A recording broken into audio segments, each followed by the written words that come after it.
It's time to take a look at the More Dakka Detachment for the Orks, the brand new detachment which you can play if you are running an Ork army. So, Jake, what is the detachment rule for this detachment? Well, Jord, it is Dakka Dakka Dakka, which is very, very thematic for the name. So this simply does, during your shooting phase, now specifically just the shooting phase, you don't get this on things like Overwatch, so just as a thing to note, okay, because it's very, very important, because this ability is quite powerful, because what it does is it gives your Ork infantry and Walker models sustain 2 on their ranged attack. Sustain 2 on their ranged attacks. That's pretty strong. It is pretty strong. Again, you may think to yourself, Orks, not the best at shooting. Now, you are right, but now we instantly have sustain 2 in here. It means that at least every hit we are getting is a bit more impactful. And there are some units in the Codex, which we will talk about, which really, really, really love this detachment rule. Well, I think the thing with Orc shooting, especially in 10th edition, is the damage is quite high on a lot of the shooting attacks. Yeah. So if the damage does go through, before it was quite, like, if it goes through, it felt lucky, but it did a lot of damage. With this on top of it, you're definitely going to see more Dakka and a lot more firepower from the Orks. You are indeed, but it doesn't stop there, George, because there's a second part to this, which is while in the war, your infantry and your Walker models' ranged attacks get the assault ability. So now, in the war, you will get to be able to run and charge, and run and shoot, and have +1 strength, and +1 attack, and have a 5+ vulnerable save. Pretty good. Yeah, this is actually the first detachment we've seen where you actually get a benefit being in the war, and I really like that as a thing. So if Games Workshop, if you are going to bring any more detachments, keep it in. Yeah. I do think what this means, though, is it means, like, we take a look at flash kits as an example here. They hit very well in combat. Like, they've got a lot of attacks, especially in the war with AP1. So suddenly their shooting is very strong. They can deal with a target shooting and then get the most out of the war as well, because they've advanced, they've shot, they've charged now. They'd probably pick up 2 units just from the advance and shooting and charging. Yeah, it is quite a scary time for some of these units, especially in this war. It's very, very powerful. But yeah, overall, I think a very good detachment ability, and I think really we will see the benefits of this when we talk about more in like our SWOT analysis and such, how we can really benefit from this. Okay, well, let's take a look at enhancements. What's the first one? Okay, the Gobshot Thunderbus.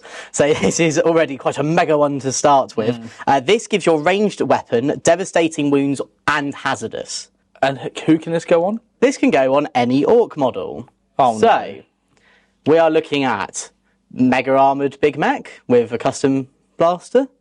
Yeah, sounds like a good idea. Yeah. Shock attack gun, Big Mech. Boom, boom, boom. Oh. Very, very powerful. So I think this is a very, very good enhancement. Now, the only downside of this is it is hazardous, and it is quite hard for this sort of model to hit things. Okay, look. Hazardous, if you've been pushing buttons for all your time with your Orks, you don't care about hazardous, right? You've just got death wounds, sustain 2, with looters. Okay, this is a great enhancement. Yeah, very, very good enhancement. But ironically, not one of the best, I don't think. Okay. So let's have a look at Dead Shiny Shooters. This is actually the most expensive enhancement as it currently stands.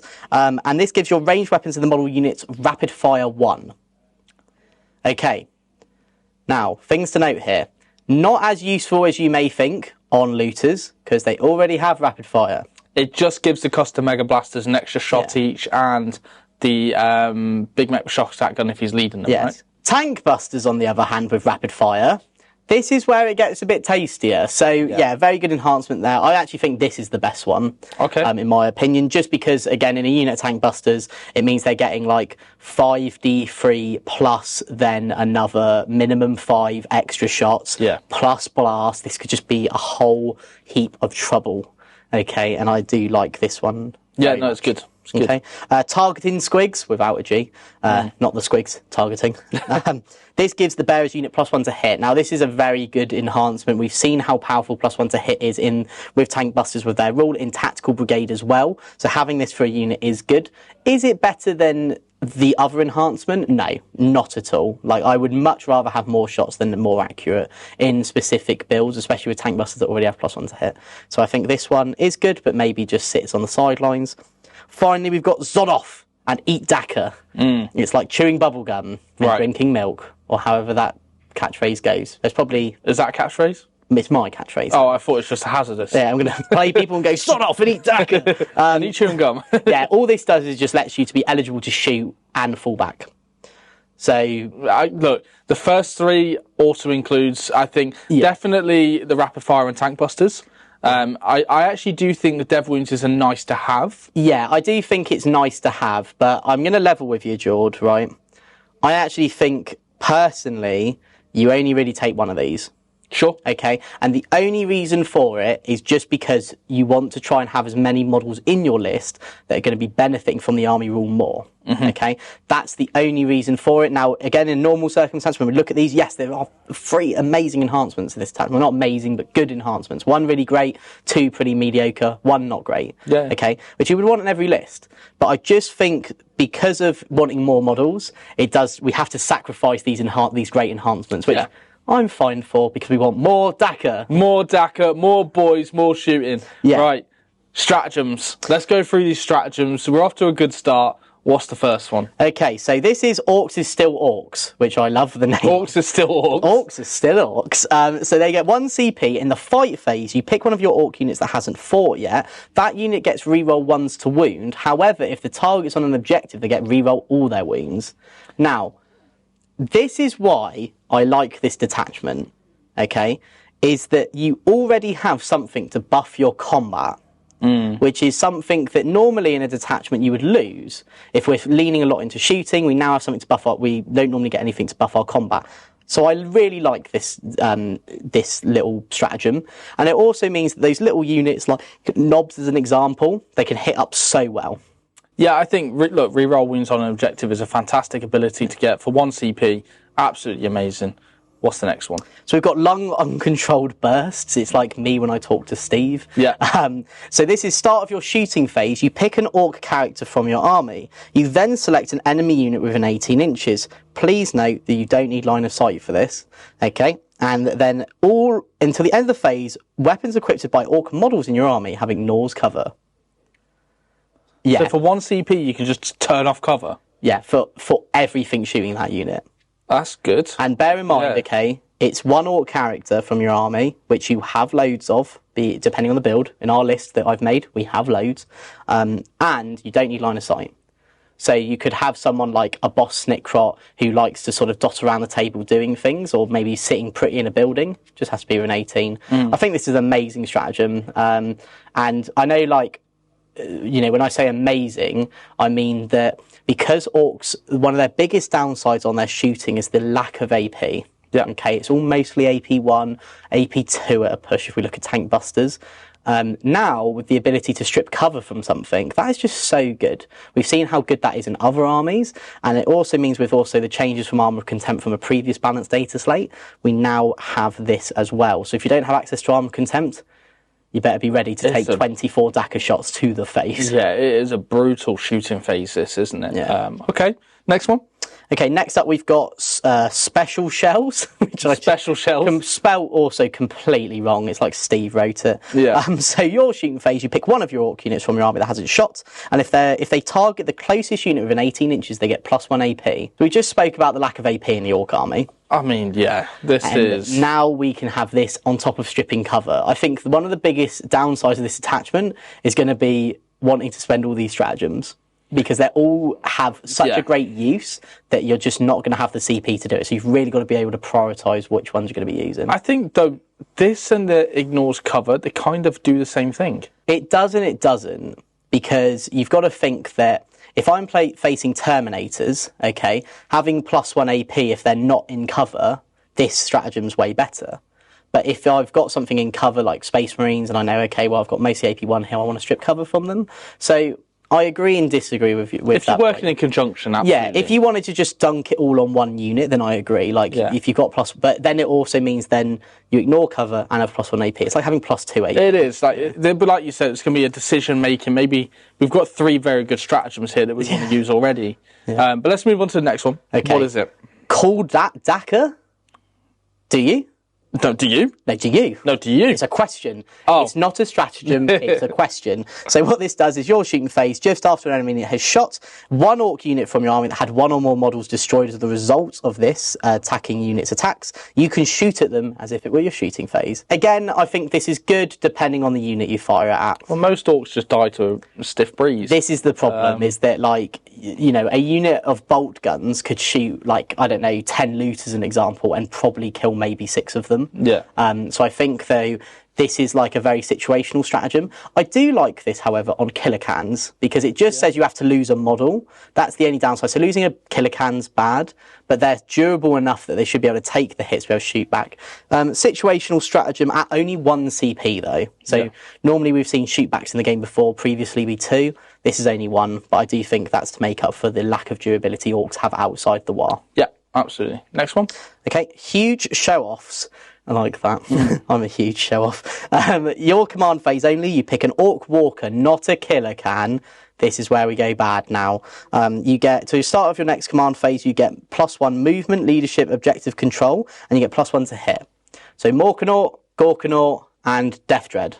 So I really like this on the Death Dread, actually. Yeah. I think the Death Dread with 4 custom Mega Blasters. Yeah. Because he does get the sustain too. Yeah, so I agree. I do like it. I do just think, though, like, overall, it's probably the weakest stratagem in the whole. No, it is, absolutely. Yeah. It's the one you probably ignore when you're building It's very niche, and also I think with the Death Dread taking all the custom Mega Blasters, he's not very good at combat then. So I just think it's sad. If you could use this on killer cans, though, I do think it would be a bit too good.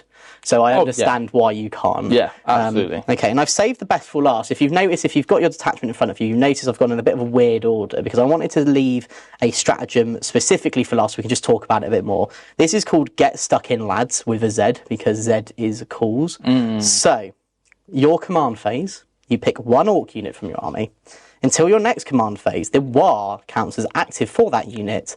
And even if you've already warred. And in addition, there's a little designer's note for this. So to take, and I also, Games Workshop, I just want to say thank you for putting these designer notes in here. So then there's no ambiguity here.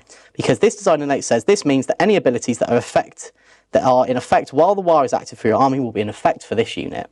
Yeah. Yeah. So incredibly powerful. Very powerful, very, very powerful. So what does this mean? So we now can have Mega Knobs with Feel No Pain more than once.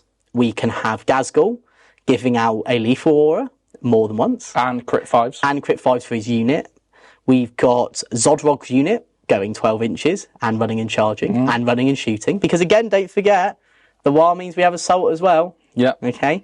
We could have a whole host of buffs here that really do, like our war bosses. We could have like a little knob unit go in with a war boss, and now the war boss has 9 attacks. Yep. It's very good. Now, key things to note, obviously, they have to be on the battlefield to do this because you can't use stratagems on things in transports as it currently stands. So, you know, if you're staging in trucks, you're not really going to be able to get the use of this.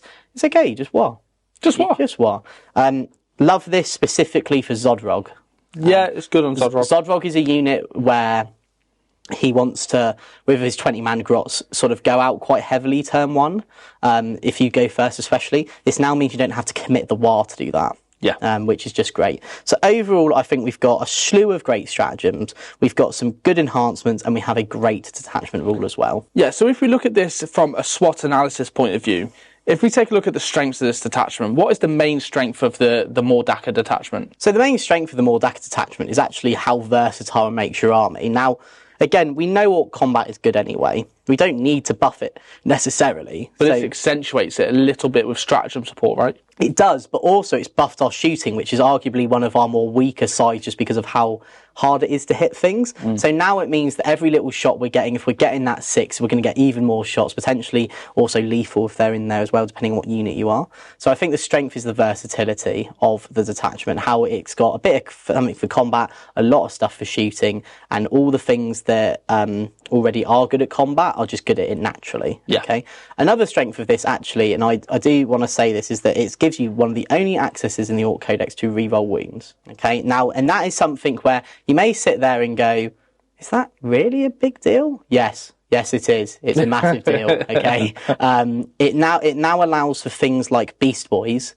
That they get reroll hits versus tanks. That's really good, but they may fall away on the wounds. Now you could reroll the wounds with a Beast Boss in there as well. When he charges, he gets Dev. So you can fish for those devs now on the wounds. And you've got the anti-vehicle, anti-monster, yes. right? Yeah. So a Beast Boss could just rugby tackle a Vindicator off the table if it's on an objective. Yeah, true. There is a lot of potential there. So I do want to put that as like a very niche strength there. No, I agree. I think that in terms of what this detachment does is very well-rounded, considering it's supposed to be the bad moons detachment, the shooty detachment for the Orks. But they've really given some buffs for combat units and things outside of the shooting units. Yeah, and then finally I want to talk about with the strength of just the Ork army in general is just like it's very, you can flood the board with it. Yeah. You can either have very cheap big units of 20 boys that can run out and do things like looters are extremely cheap and very good in this detachment. Little units of flash kits to go trade. You can have really something for anything in an Ork army. So the versatility of the codex is a good strength,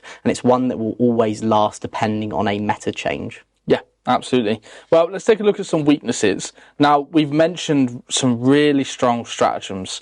Do you feel like decision fatigue is going to be a weakness of this detachment? Yeah, I do think there is a level of you will want to spend all these stratagems and you don't have enough CP to do it. Yeah. Just straight up, I think that, like we've mentioned, we've already spoken about like 2 we want to use in conjunction with each other. That's 2 CP alone. Yes, we do have grots that can like farm command points for us. But you got to roll a 4+ to do it, right? Well, yeah, and if they're mine, they don't find anything. No. So I think that's definitely something to really note on that front.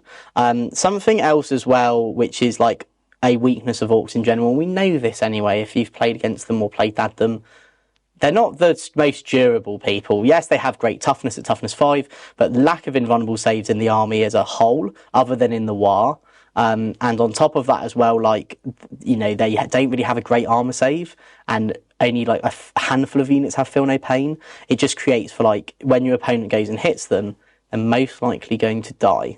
Well, this is it. There's no defensive stratagems here unless you have proactively put a unit in the war like Mega Knobs and given them the ability to have the 5-up feel no pain outside of the war. That's the only way you're going to get defensive buff with this detachment, aren't you? Yeah, 100%. And I think that is just a weakness of the detachment as well. The other thing as well, I'm not going to say this is a weakness, but just something to note, is that because it specifically states about Ork infantry and walkers, you're not going to be able to use the massive firing deck on your great transports to be able to try and sort of keep yourself more durable. It does force you to have to come out. And a unit of like looters, let's say, fantastic shooting output, but will die just to an Overwatch potentially. So you've got to make sure you're really risk managing in there, which is a weakness of the army. Yeah. Absolutely. All right, opportunities. So what opportunities do we have here to really fill in these threats? I mean, one of them is actually the Gretchen, right? Yes. To try and get us CP. Yes, we've already spoken about one of them. Gretchen, great unit to be able to try and farm you CP, unless they're mine. But they are just a great unit to be able to try and help you get that command points up so you can really spend these combos together. Another sort of opportunity in the army as well is the really just looking at your shooting unit. So we've already spoken about looters, and you may ask, why are we so up on looters? They only hit on 6s. That's all we're looking for. Yeah. Okay, right? Because we want the sustained, and they get reroll hits on objectives as well. So a big unit of 10 looters is only 100 points as it currently stands, 24 shots if in rapid fire, hitting on 6s, re-rolling, just a whole ton of damage there. So the opportunity here is like looking at these sort of cheaper shooting units that will benefit. So off the top of my head, flash kits, looters, tank busters, they're definitely free that you're going to be wanting to have in your army at abundance. And then when we've sort of filled out with a lot of shooting, that's when we then use our opportunity of using our vast Ork codex to be able to go, okay, well, we need a bit of trading for combat, war boss and some knobs. We need a bit of trading into and high OC, Beast Boys with a boss, or just 20 boys. So, it's got a very versatile range of models, which we really need to use as an opportunity to be able to be like a Swiss Army knife of meta. Yeah, no, absolutely. All right, so if we take a look at the threats then for this detachment, what is one of the biggest threats we have for More Dakka? So one of them can be fast combat armies. Now I'm going to look at it from 2 points of view. So the first one is that a fast combat army will be good because, one, you don't get your rule in Overwatch. So it doesn't matter, if you're shooting them with Overwatch, you're not going to get your detachment rule, which is good thing, like, depending for balance. But also, you can also look at it from the point of view of where we have our combat units here anyway. They can try and help out. But overall, it is something that could hit us quite hard. High armor saves. Okay, so things like Custodians, things like Grey Knights. Again, all our shooting is mostly AP1, and other than when we use our stratagem to strip cover or get +1 AP, we don't have any other instances of really upping the AP. So, high armor save armies are something we're going to struggle with as well. Yeah, because it's going to force you to spend the 2 stratagems, which then rules out a bunch of other stratagems in your arsenal. Like, it's going to lead to that weakness that we mentioned of decision fatigue. But this is something you can't control, is because it's what you're going to be facing is an army of Custodians, or maybe a Terminator army potentially, or something of this. Yeah, or Grey Knights that just have a 2-up save. Like these are things that that can just hamper us, because most of the shooting I'm going to shoot at you is AP1. Yeah. It's only tank busters or AP2 that can bump themselves naturally to AP3. Yeah. So yeah, I think that's definitely a threat. Yeah, no, absolutely. Well, let's take a look at some of the key combos then. If we had to pick 3 combinations that we think work really well in this detachment, they'll universally work no matter what points changes happen in the future, what would you say? Okay, the first is going to be Big Mech with Shock Attack Gun with Looters. Yeah. We've already spoken about it. The reason this is so good is because you've got a very, very powerful gun in a unit that's allowing you to reroll hits. Yes, you're hitting on 5s, but you're getting full rerolls to hit on objectives, reroll 1s all the time. Try and fish for those 6s, try and get those sustains. And trust me, when those Shock Attack Guns pop, they do not stop. I've done 64 damage to a repulsor in the button detachment. In the Dread Mob. Dread Mob. Yeah. Imagine that was sustained too. Yeah. And reroll hits. Yeah. It's very, very good. So that's the first one I'd be looking at there. Second one I'd be looking at is I guess I'm going to talk about 4 combos actually, because there's one that I think ties for a really good one. I'm going to go back to the Big Mech Shock Attack Gun with Tank Busters. So again, using the sort of logic with the Looters, this one's not rerolling hits, but is getting +1 to hit and wound versus vehicles and monsters. Ideally, the target for the Shock Attack Gun, what you're wanting to shoot at anyway. It does what it says on the tin. You've got a unit that does an insane amount of shots. You can use your enhancement for either +1 to hit to allow the unit to always hit on 4s with reroll 1s from the Big Mech, or you can give them rapid fire for more shots. And yeah, it just creates for a bit of a chaotic situation there. A unit that does definitely guarantee damage, whereas with the Looters combo, it can be a bit 50-50. Yeah. Would you say another one would be Knobs with a War Boss? Yeah, Knobs with a War Boss is up next. So again, I think just as it currently stands at the points it is at the moment, it's 180 points for such an amazing trading unit. It's all flat damage 2. It's minimum strength 9. It's minimum AB 2. It's just very, very strong. Now add reroll wounds into the mix. Exactly. In the war as well, I think a unit that costs 180 points gets 29 strength 10. Maybe 11 with the War Boss, -2 damage attacks. That's ridiculous. That's a ridiculous amount of attacks. So I love that. And then my final honourable mention, which I think is just good in this detachment, is Zodrog and Grotz. I think it's a very, very cheap unit at 160 points as it stands, and it's a unit that I think can stand the test of time. Not only does it maybe force your opponent to have to keep certain cards when playing tactical, depending on which mission pack you're using, it also is a massive amount of OC for not a lot of points, and the fact you can always keep it in the war makes it very, very, very durable and quick. Yeah. Okay, so those are the 4 that I would look at in this attachment, just using all the time. Okay, all right, fantastic. Well, the final thing to discuss is how do you feel this detachment compares in comparison to other detachments for Orks, and what would be the biggest drawing point to this? Okay, this is the big one, okay? Do I think it's better than Tactical Brigade or Warhorde as it currently stands, which I think are the 2 best ones at the moment? Let's look at the rest. I honestly think it's better than every other detachment. It's better than the Beast Boys one. It's better than the Cult of Speed. That's not hard. It's better than... Dread Mob. It's better than Dread Mob. And it's better than Bully Boys, in my opinion. But how does it stand up against Warhorde and Tactical Brigade? Honestly, for me, I think Tactical Brigade just edges it, for me. I like how Tactical Brigade just gives all your shooting guaranteed hits, rather than the chance of having more hits. And I also like the stratagems you have as well with the utility, and also that flash kit unit is so good in Tactical Brigade. Okay, In terms of, is it better than Warhorde? I think it probably sits about level with Warhorde. Maybe just edges it because of the utilisation of certain stratagems, whereas Warhorde is just focused on combat, okay? No shooting units are really good in it. You just take combat. There's no mix, there's no nothing. What I like about the More Dakka Detachment is that it has a variation of, you've got some great shooting options and you've got some great combat options. Warhorde has a really good defensive a lot of stratagems with the -1 to be wounded and the fight on death for 2 CP guaranteed. But what More Dakka gives you is it gives you while the time, which is the invulnerable save, which is one of the things that we said was one of our weaknesses for that one unit. But it also gives you the reroll wounds, which I do feel there are amount of Orc games I play and I'm like, damn, I wish I just had reroll. Like, I wish I could just, I've just fluffed that. I wish I could reroll it. Yeah. But yeah, I think it's probably for me sits second, but I do think as it currently stands, Tactical Brigade are the top. Okay, all right. Well, it's definitely got legs and it's definitely got teeth and it's definitely got Dakka. All right. Jake, thank you for going through this detachment with me. And next up, we're going to take a look at a list as well. So that's going to be the next video that we take a look at. So thank you very much for watching and we'll see you there.